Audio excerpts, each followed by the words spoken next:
good evening, and welcome, or should I say, good day, because tonight we're going down under to visit Australia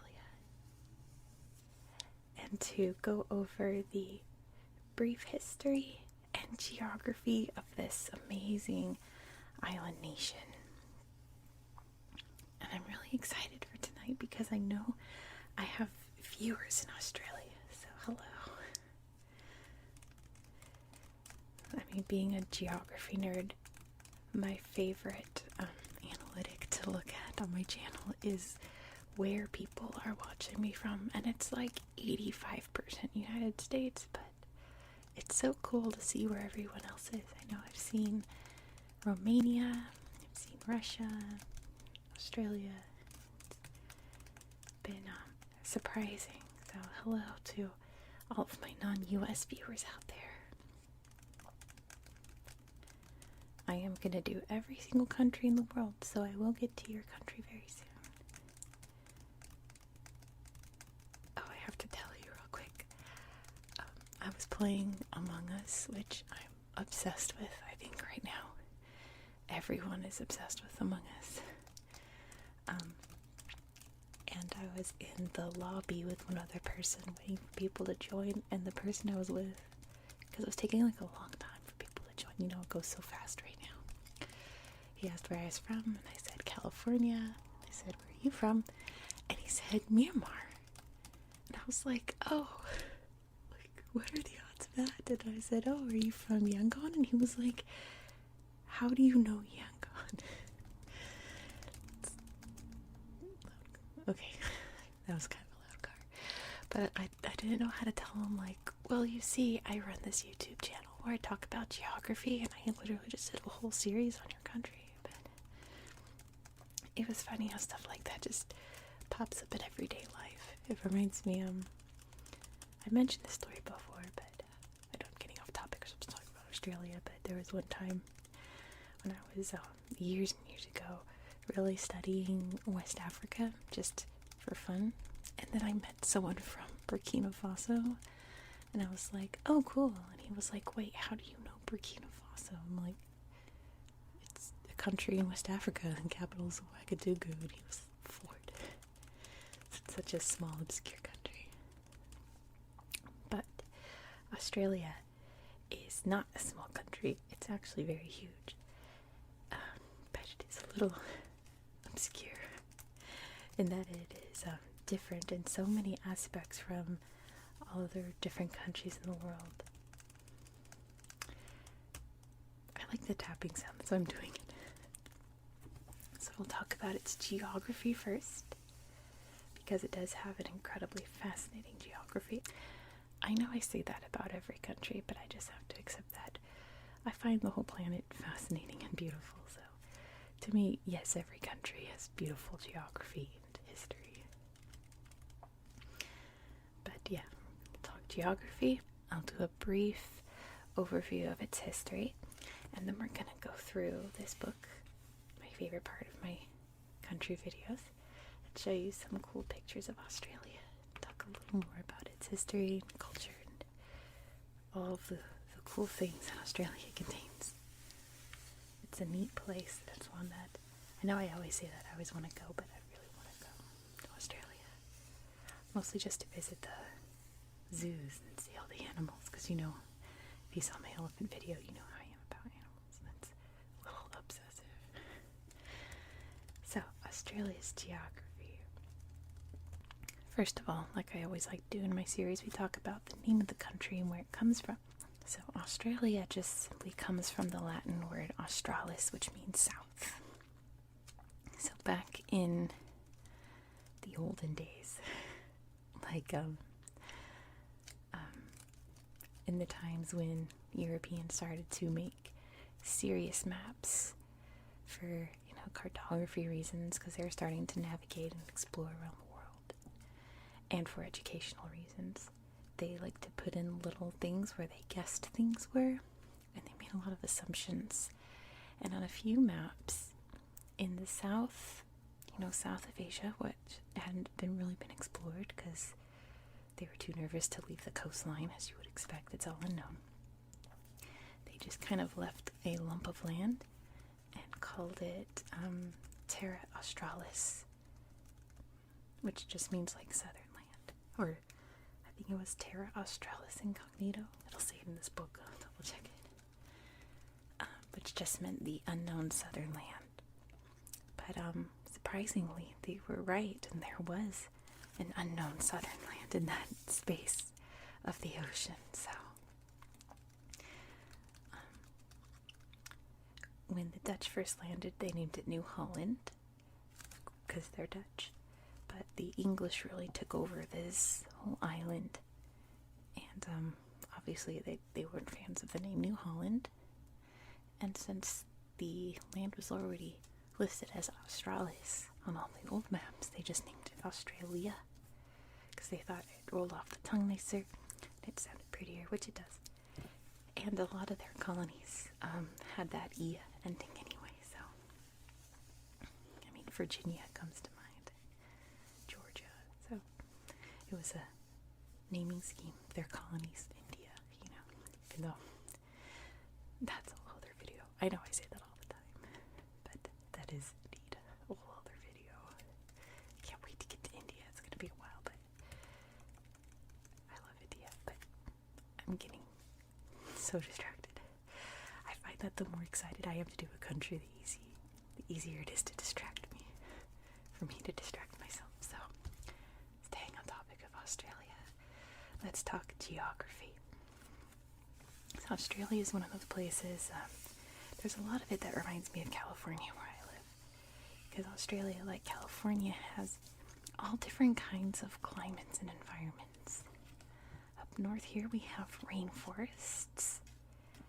We've got mountains and big hills all down the coast here. And over here we have the Snowies, or the Australian Alps, where we find the highest point in Australia, Mount Kosciuszko.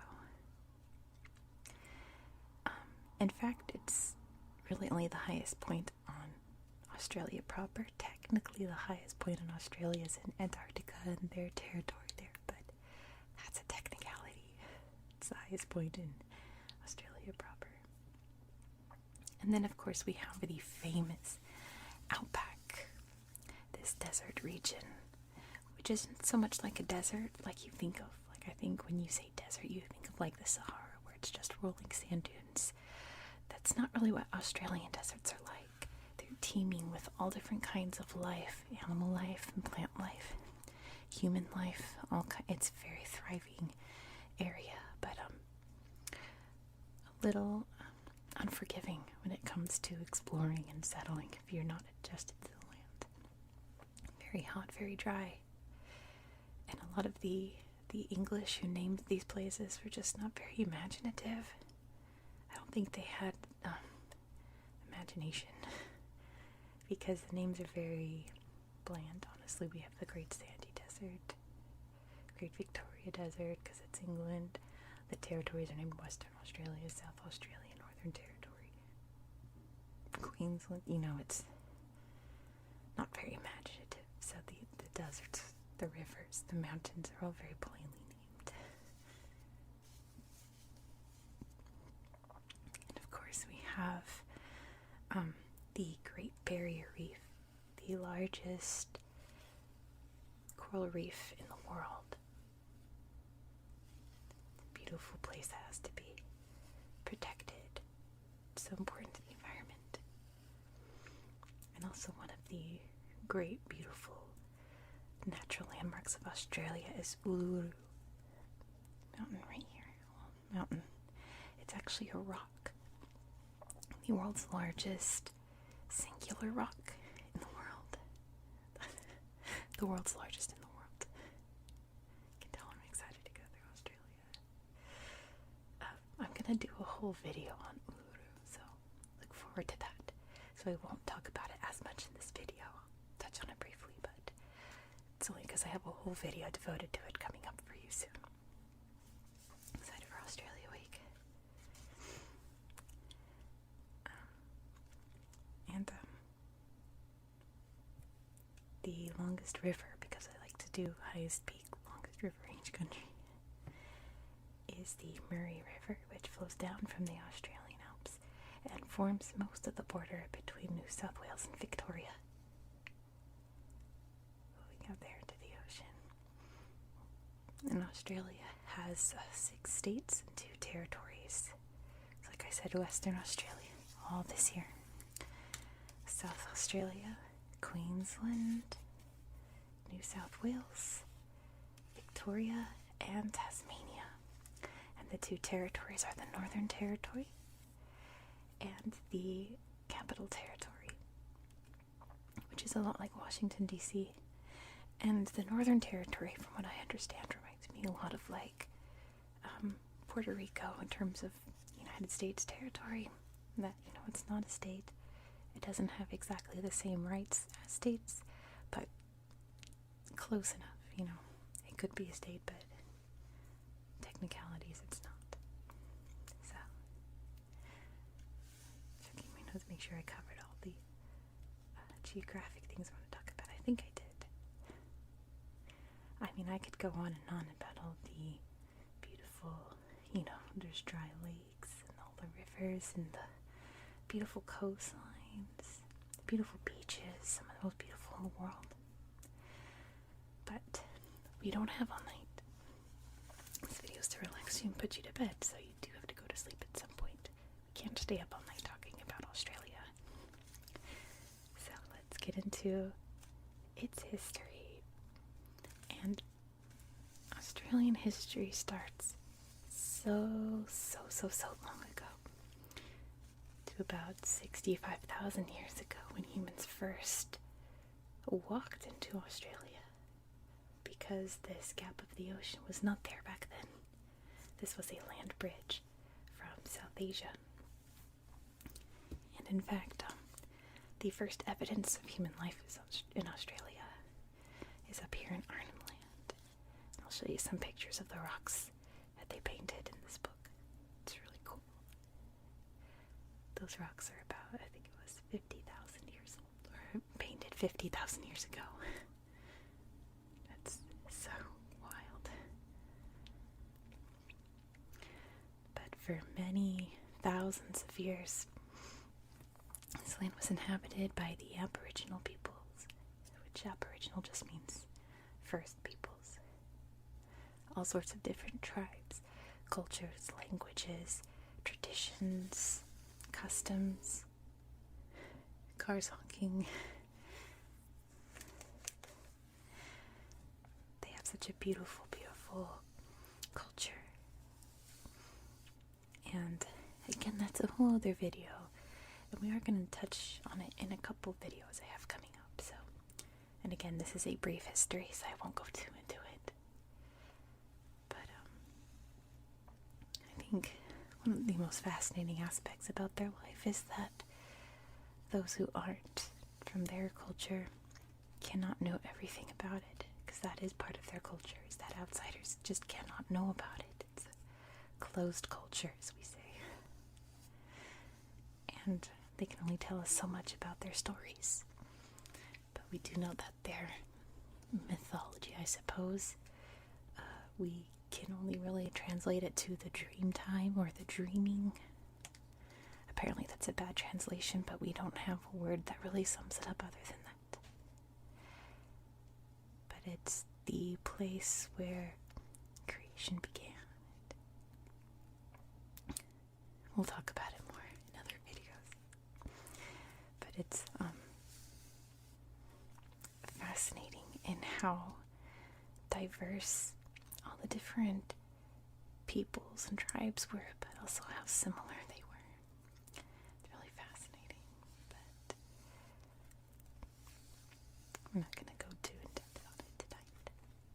Let's skip way into the future to the first Europeans to arrive. So on February 26th, 1606, up here on the Cape York Peninsula along the coast here, the Dutch sailors arrived. They had sighted it before, but that was the day that they actually walked on Australia and named it New Holland, like I said. And the Dutch did attempt to establish colonies on this new land they found, but a lot of their ships crashed into the Great Barrier Reef and sank. And it was, I guess they just gave up. It was a financial loss, so they didn't really care what happened to it. Eventually, the English found their way to the coastlines over here and down here. But it was James Cook in 1770 that sailed the coast for the first time, mapping it out, and named it New South Wales, and claimed the land for Great Britain.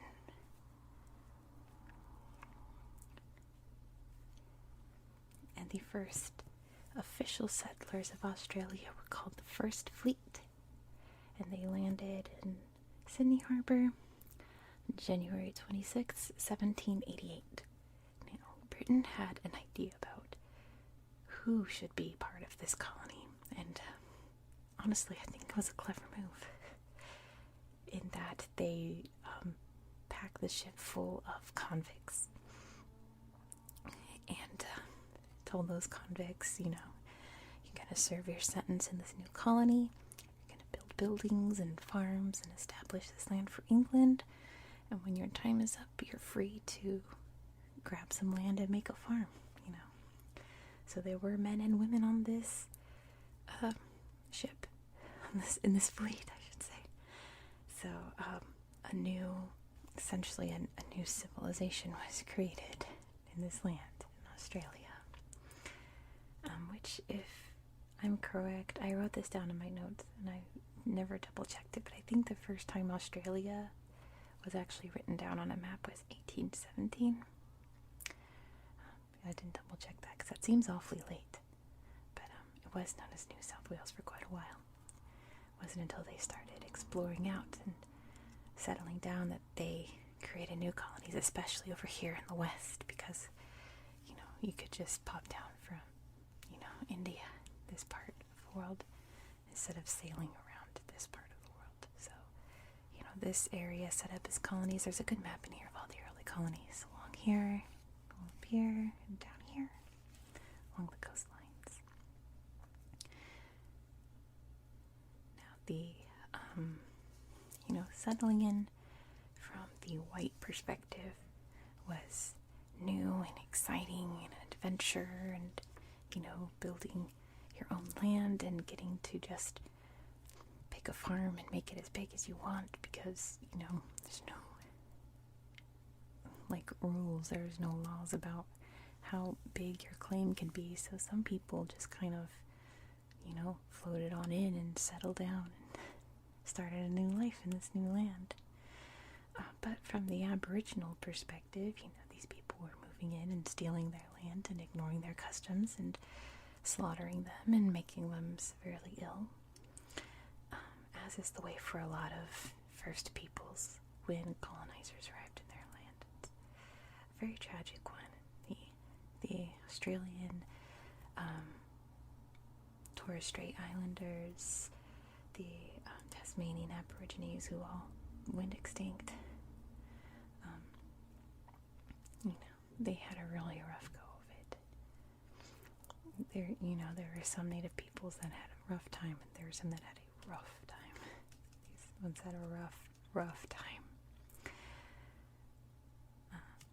To the point where in 1869 they created the Aboriginal Protection Act, and I do quotes because that's the worst name for it. There is no protection involved. It mainly involved them rounding up Aboriginal kids and putting them in white schools and white clothes, giving them white names, forcing them to study English and not to learn their tribe's language, which by definition is a form of genocide, trying to erase someone's culture. And they call this the lost generation. It's really, really sad, but like I said, from a white perspective, Australia was exciting and new and an adventure, and mapping out this land, and getting to name everything, even though they already had names from the people who already lived there, so on and so forth. But that excitement really grew in the 1850s when gold was discovered, and a huge gold rush erupted in Australia, and people came from all over the world to search for gold. There's another map in here that shows all the sites where gold was mined all over Australia. And it brought in lots of people, like I said, all over the world, from Asia, from Europe, from the Americas, all over. It led to a huge population boom in non-native Australians. So around 1855, the colonies started to get together to form what were basically states like we know them today. They were, self-governing, even though they were a part of the British colony. Especially since with all of these people moving in huge waves to find gold, there's a lot of lawlessness, kind of like the Wild West in the U.S. There is a lot of outlaws, and they called them bush rangers. Lots of civil unrest, lots of, robberies, crimes, and things like that from all these people coming in. So, things started to get official in here. We have to lay down some laws. So, at around 1890, things started to get very serious politically, in that the colonies, started to band together and be like, look, it would be better if we all basically unionize and come together and make an official country. And they did so. On January 1st, 1901, they formed a federation. And in 1907, they were given status of the Dominion of the British Empire, which basically meant that they weren't a colony anymore. They were their own country, but they were still a part of Great Britain. They were still, ruled over by Great Britain to a certain extent. And to this day, technically they still are. They're still technically a constitutional monarchy. Technically, Queen Elizabeth II is she's called the Governor General, I believe. But she doesn't actually have any political role other than just being a figurehead. So it is its own independent country, but it's part of the Commonwealth. It's called the Commonwealth of Great Britain.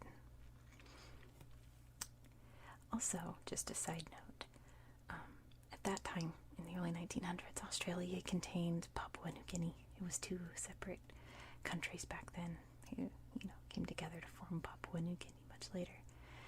And it remained part of Australia until they gained independence in 1975. Just a side note, Australia used to be up there as well. And Australia really put itself on the map, the world stage, during World War I, when Australia and New Zealand created the ANZAC, or the Australian New Zealand Army Corps, to fight in Europe in World War I. The Great War was at the time. And in particular, they were very important in the Battle of Gallipoli on April 25th, 1915. And today, April 25th, is Anzac Day, which is their Memorial Day for soldiers.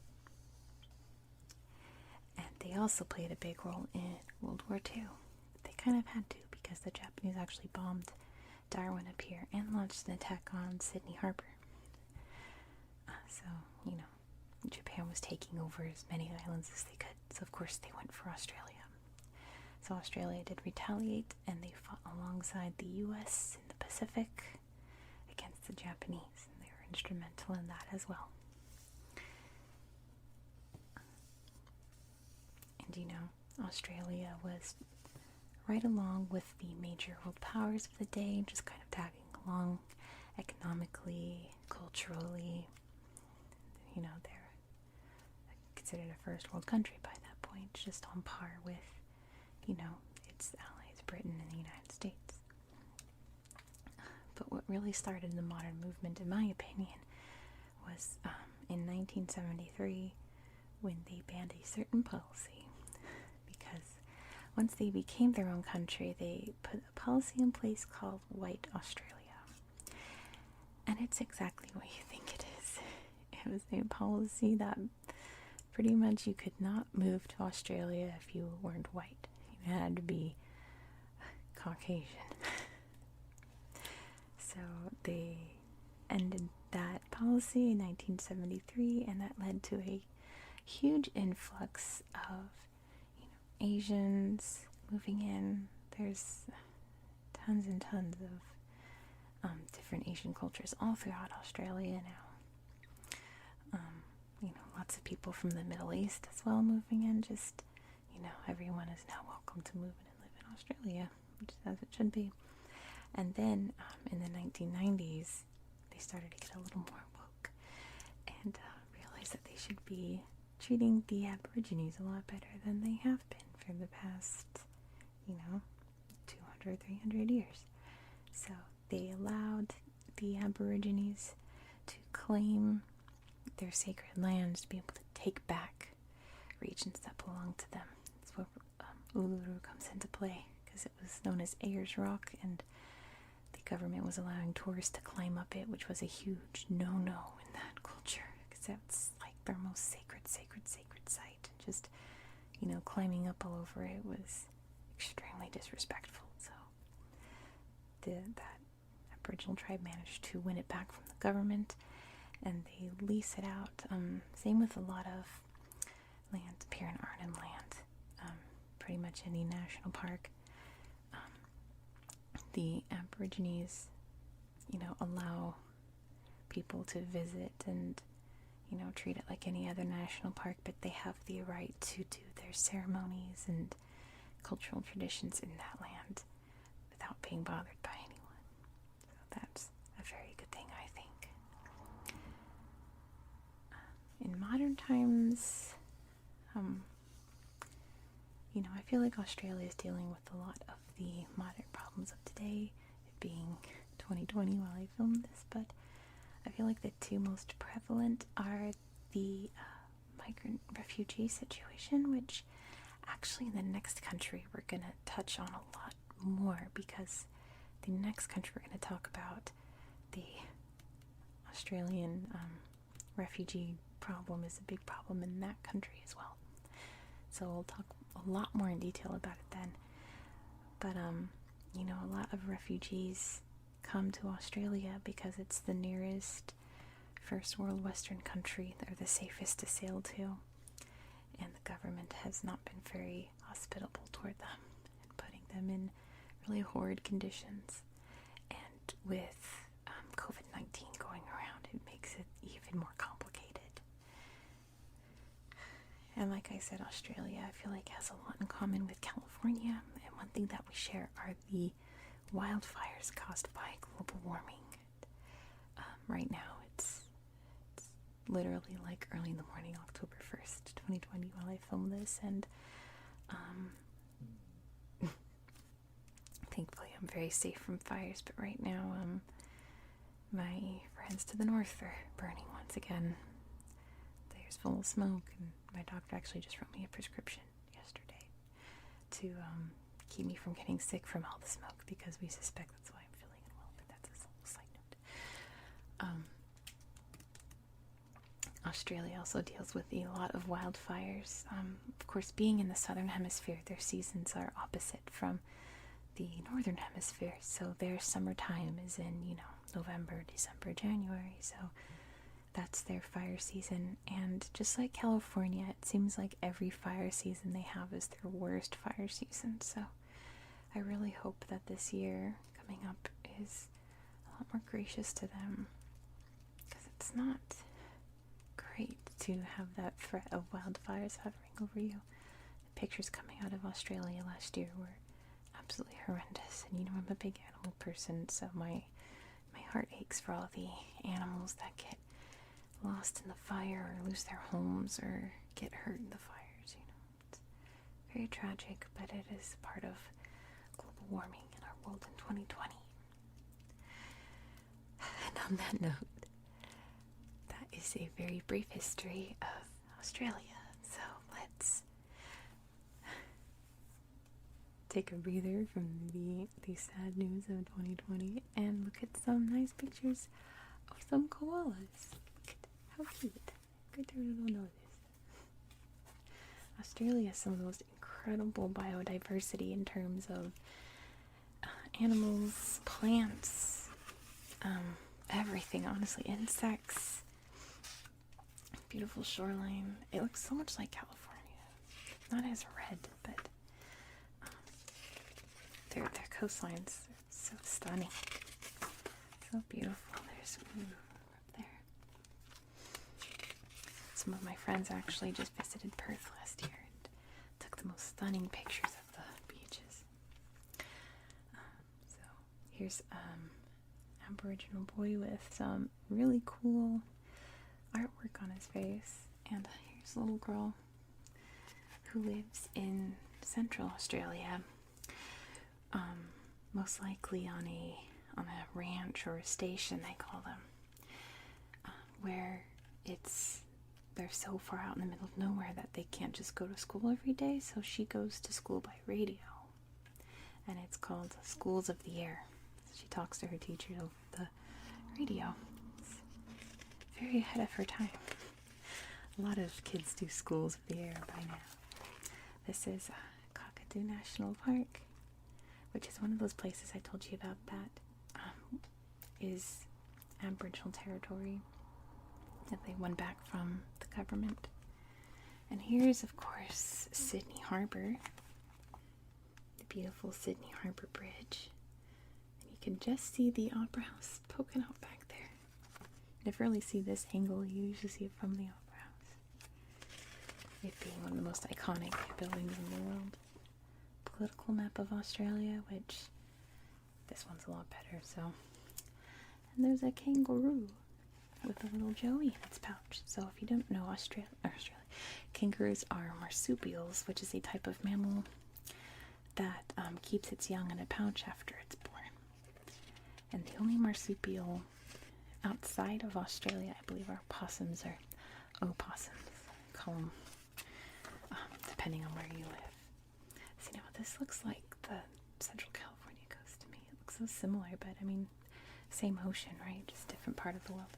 Here's an old map, which only shows Africa, Asia, and Europe, because that's all they knew. And this is where they talk about the Terra Australis Incognita. That's what it is. But you'd think they would show a picture of a map that said that, but oh well. The beautiful beaches, a geographic map of Australia. You can see all the deserts here, the mountains. So I'm walking around my house. Here's some of the beautiful farmland. You can see the cows grazing out there. And look at this waterfall. It doesn't even look real. It looks like a painting or something. That's so beautiful. This is in Tasmania. Russell Falls. And the desert. This is what I was talking about when, when you think desert, it's not like a traditional desert. It's full of life. Look at all the shrubs and plants that thrive in this arid region. And here's some of the rock art I told you about.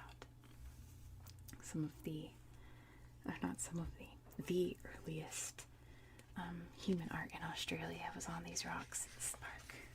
Look at this rock, a wave rock. That is stunning. And then of course, Uru, which, like I said, we'll go in depth in a whole video about this majestic, amazing place. So beautiful. And the Great Barrier Reef, which we'll talk about even more in yet another video. Because I have to do the UNESCO World Heritage videos. I'm just going to show you important pictures like animals. So here is the frill lizard, a koala just chilling out, living its best life up in the eucalyptus tree. Kangaroos, emus, which are like ostriches, but Australian. These are honey possums. Look, this is a flower. It's like a little mouse, but it's a possum. They're so cute. Look at little ears. Koalas, that's on the cover. Platypuses, one of the 2 mammals to lay eggs. The The other one being the echidna, also in Australia. Crocodiles, of course. Steve Irwin made crocodiles in Australia famous. Thorny devils, which says they're completely harmless, though you wouldn't be able to guess that by looking at it, could you? Tasmanian devil, fierce little guy. And camels. So believe it or not, Australia is the only country in the world that has free roaming camels. No joke. So when explorers came from Africa and the Middle East, they brought their camels with them because what better animal to explore the desert with, right? And some escaped, some were set free, and now there are packs of camels that roam about the desert in Australia. King toads are also introduced to Australia. There were a lot of beetles eating their sugarcane, so they introduced king toads to eat the beetles, and then the king toad population exploded and they became a massive infestation. So be careful introducing species like that. Here's a beautiful lorikeet, stunning little colors. The coral in the Great Barrier Reef, and a giant clam. This is a clam. I'm not kidding when I say it's a giant clam, are they? Some termite hills. Ooh, yikes. Eucalyptus trees. Eucalyptus is my favorite scent. It's gorgeous. And golden wattles. Beautiful little flowers. So it's history. This is Sydney, the largest city in Australia. This is a Aboriginal spear called a woomera. Of course, boomerangs I think are more famous. Here are the early settlements of Australia and the different paths that explorers took to find this land.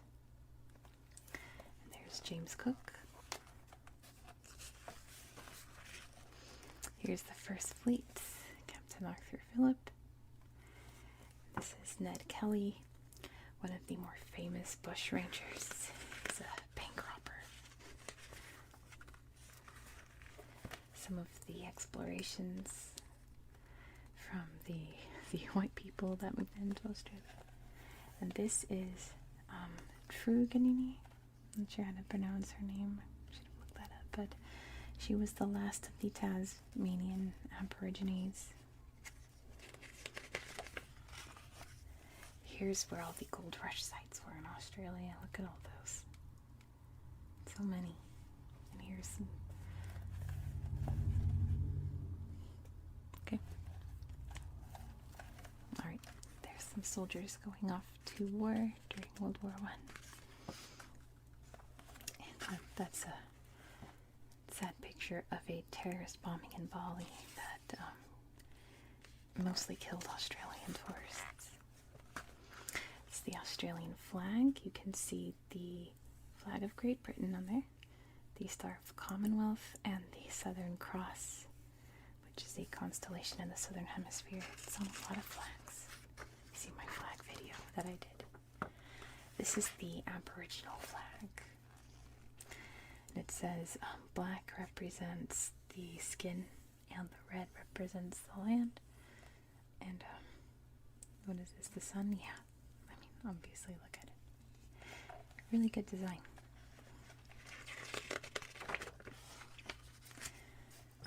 John Howard, first Prime Minister of Australia. Some Australians voting. So voting is compulsory. Once you turn 18, you're automatically registered to vote in Australia, and you're required to vote every election, which is how it should be in a democracy, I think. There's a war memorial and a map of the capital city, much like Washington, D.C. It's government buildings. You can see the streets are designed around the buildings, and lots of parks and memorials. Some cows. And this is Melbourne.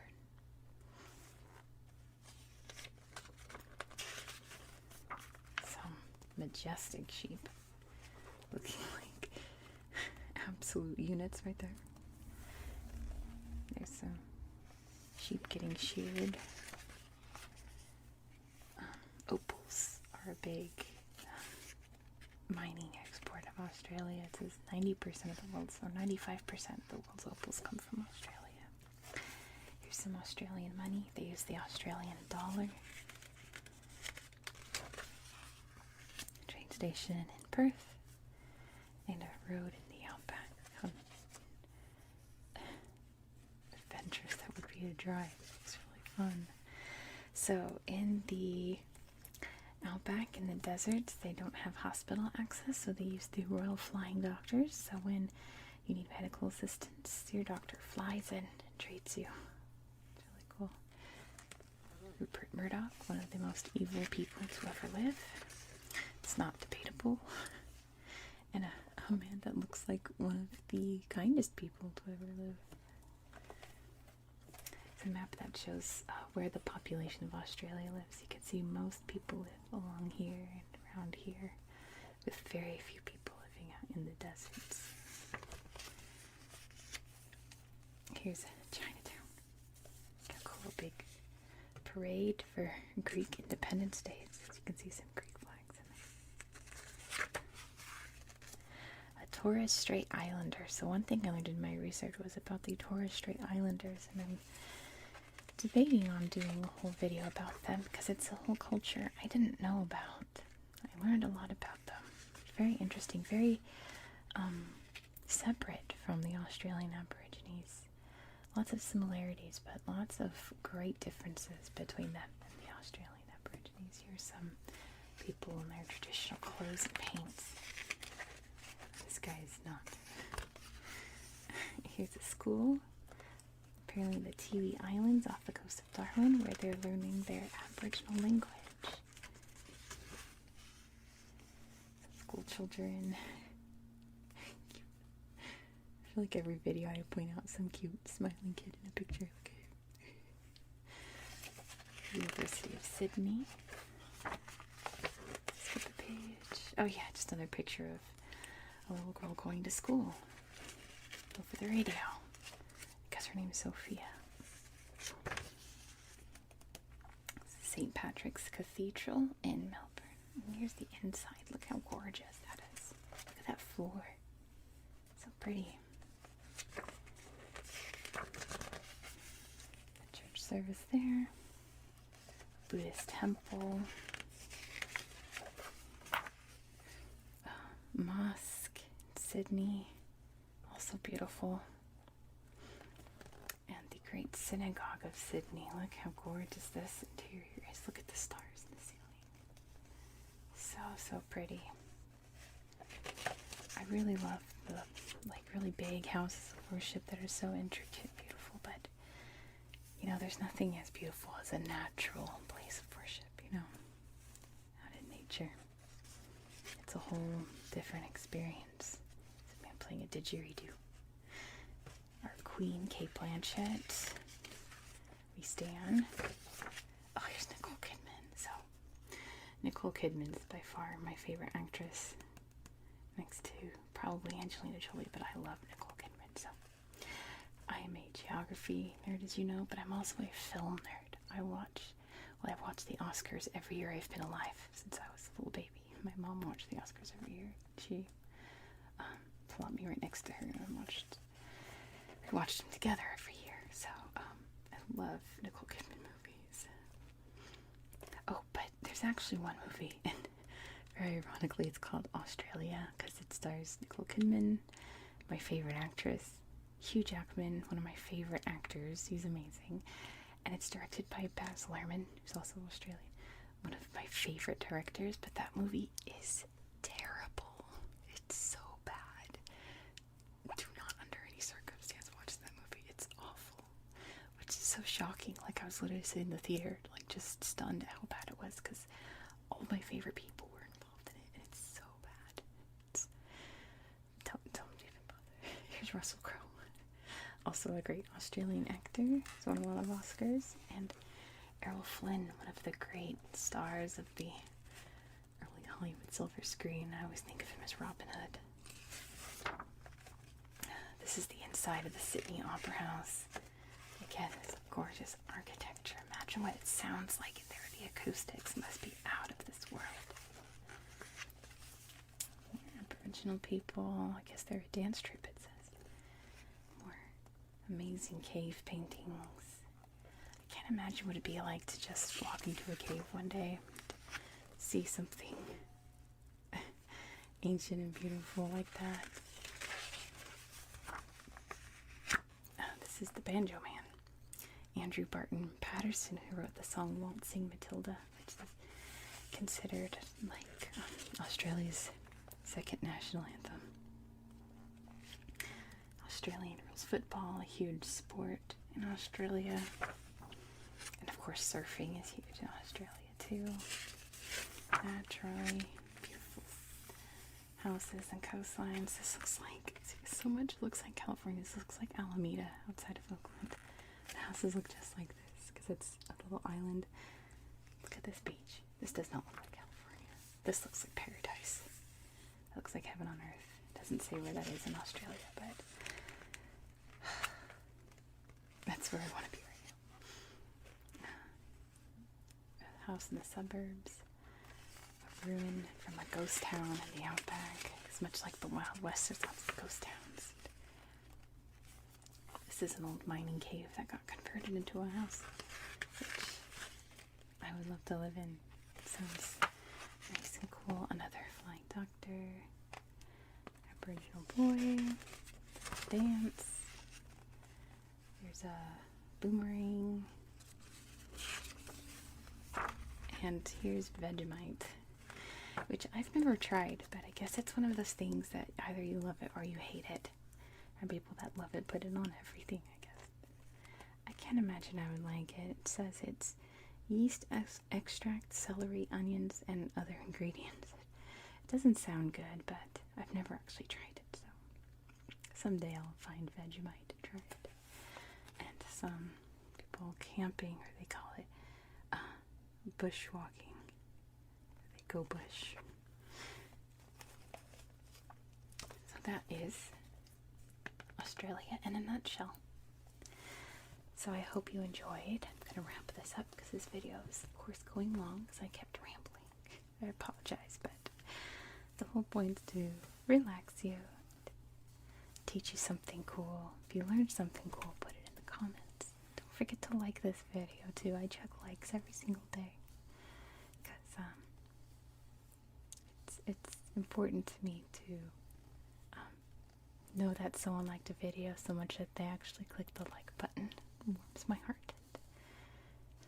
And of course subscribe because, as you know from this video, I have a lot more Australian videos planned. Here's my shark tooth I have hanging off my computer. The shark tooth was supposed to be part of the series, but I was too excited. I couldn't wait. I had to crack it open. So I hope you enjoyed that video too. And I hope you enjoyed this one. And I hope you have a wonderful